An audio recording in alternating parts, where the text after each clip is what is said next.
Hey guys, and welcome back to Top Tier Sports. I'm Spencer. It's Monday. We are talking baseball, of course. If you notice, I am wearing the same shirt I wore last week. Get over it. All right, so a couple of things that we need to run down real quick. We have our Silver Slugger Award winners, so just going to run down the line and kind of give my opinion on the person who won it, but for the most part, everybody was, it was much deserved. However, in the AL, basically the entire Twins and Yankees teams should have won. Okay, so here we go. So in the AL, it was Mitch Garver of the Twins. No other catcher in the AL really hit as good as him. Definitely deserved it. It was his first of his career, so congratulations to Mitch Garver. JT Realmuto wins it for the Phillies at catcher in the NL. That is his second. In the AL for first base, Carlos Santana takes it. It's his first. Great bounce back season for him. Again, well deserved. In the NL, no surprises here. Freddie Freeman, he was in the RBI race for the entire season. Could be a dark horse MVP candidate, or at least to receive a few votes. At second base, it was LeMahieu of the Yankees. This is his first, which is pretty impressive because he... Unless they're saying it's his first as an AL player, because he led the National League in batting average for a couple of years when he played for the Rockies, put together some solid campaigns. In the NL, it is Ozzie Albies. Again, not really a surprise there. One of the best young second basemen of the game, and hitting-wise, it's hard to beat. Third base, it's Alex Bregman in the AL. This is his first, which is surprising. He's made himself a really solid hitter in the majors and continues to improve. Should get a lot of votes for MVP in the AL. In the NL, it's Anthony Rendon. Again, no surprises. He was the RBI champ. He had an incredible year.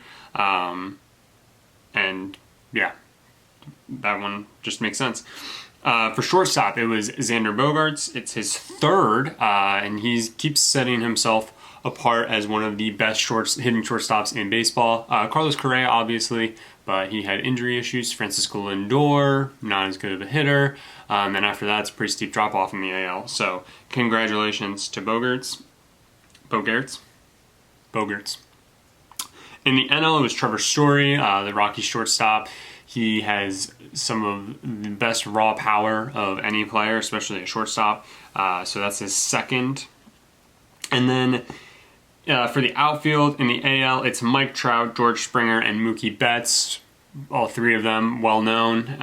It's Trout's seventh, George Springer's second, and Betts' third. So these guys are not new to this award. And then in the NL, really no surprises here. It's Cody Bellinger, Christian Yelich, and Ronald Acuna Jr. I mean, I dropped my phone because it's just so obvious that these guys would win it. Bellinger and Yelich because of the MVP campaigns they put together, and then Acuna almost had a 40-40 season. Talked about that a lot. So congratulations to all of them. In the AL, again, this isn't a surprise. For DH, Nelson Cruz of the Twins wins it. It's his third. And pitcher, Zach Greinke. So he brings home the Gold Glove in the NL at pitcher, and he brings home the Silver Slugger. It's his second.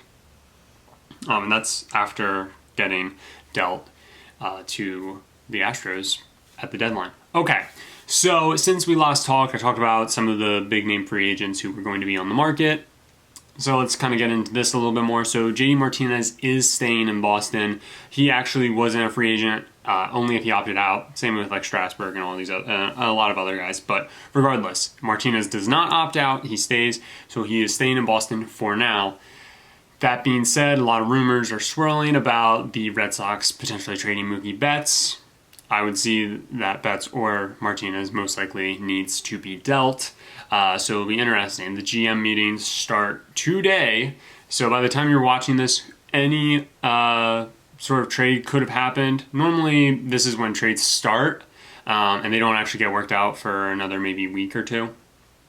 But yeah, definitely keep your eyes out for that. Mookie Betts would be probably the best player on the market if moved during this offseason. So, all right, and then the last thing I really wanted to get into is the qualifying offer, because since we last talked, players received qualifying offers. So kind of what is the qualifying offer and who received a qualifying offer. So, real quick, basically the qualifying offer is the MLB's way of introducing the franchise tag almost, or restricted free agent, if you will. While they don't get to match what another team gives, like a restricted free agent, and they don't automatically retain their player, like a franchise tag, they basically set themselves up to still receive something if the player doesn't accept. So this year, the qualifying offer is $17.8 million. That is the average of the top 125 average salaries in baseball. So $17.8 million. It's a 1-year deal. After you've received a qualifying offer, you can't receive another one in the future. So it almost works also like a team option at the end of a young player's contract in the NBA, except that the opportunity to walk is there. If a player doesn't accept the qualifying offer and they end up signing with another team, that team forfeits draft compensation. That's something that has changed over the years. So depending on their financial situation and how close they are to like the soft cap, if you will, that dictates what kind of draft compensation the team receives for losing said player. So it's supposed to be a win-win thing. The market for a lot of players seems to close when teams have to give up draft compensation. We've seen more people start to accept the qualifying offer, and I'm just going to kind of jump into who got one and if they should accept it or not, and kind of why. So first things first, just going to go right down the list. So 10 players received it this year. Jose Abreu of the White Sox received it.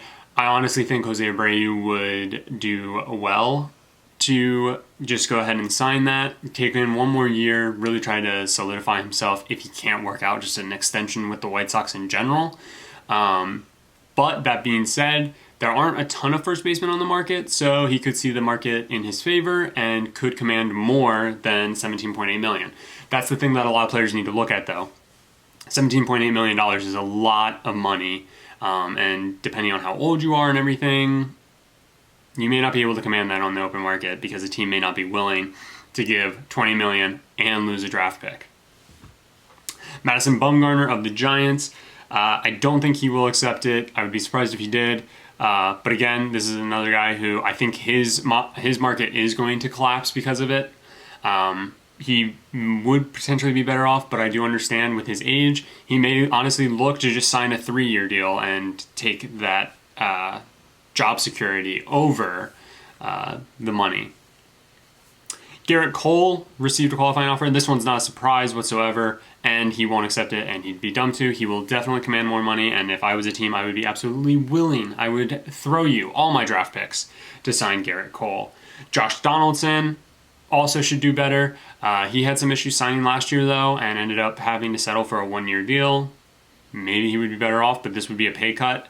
We'll see if he's able to, field a better market and, actually not, miss out because of this.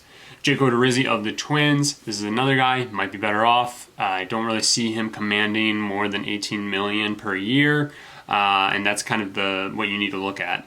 So I think he'd be smart. I think teams wouldn't be willing to give up draft compensation for Odorizzi. So Marcell Ozuna of the Cardinals. Now, obviously, I am a Cardinals fan, so trying to put all bias aside, Ozuna's an interesting case because he has this raw power and overall offensive ability that I think a lot of teams would go for.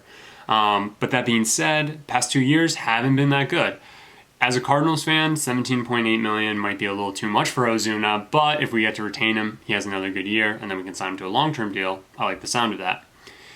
Ozuna most likely will not accept this, and I think he's going to have a hard time with the market. That being said, he does set himself aside as one of the best outfielders on the market this year. I think he shouldn't have too much trouble, especially if a team can sign him to maybe a 5-year, $20 million a year deal, if not more. I mean, he's a good player, so I think people will look at his past more than they'll look at just these two most recent years in considering him.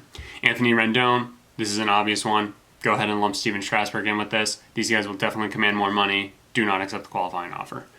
Will Smith of the Giants, he's a relief pitcher. He'd be dumb not to accept $18 million for 1 year. So we'll see, but Will, if you're listening, West Philadelphia, born and raised, take the deal. Last but not least, the 10th guy, Zach Wheeler of the Mets. Wheeler's also a little interesting. If I were him, I would try to go out and get a multi-year deal. He has had injury issues. That could be why teams may not want to give up draft compensation for him. Obviously, there's a lot of ifs with something like this, but you'll see. We'll kind of maybe try and focus on these 10 players and see how their market proceeds after receiving the qualifying offer, and if they don't accept it. I'm going to guess that most of these guys turn it down. Odorizzi seems like a surefire, in my opinion. I, again, think he'd be really dumb not to. And Will Smith, relief pitcher making $18 million is absolutely insane. And he's good, but we'll see if he decides to go for a multi-year deal instead. Could be interesting. That does it for me today. Come back tomorrow when Brett, maybe Victor, are talking about the NBA. Out there. Wish I was with them. But I'm not.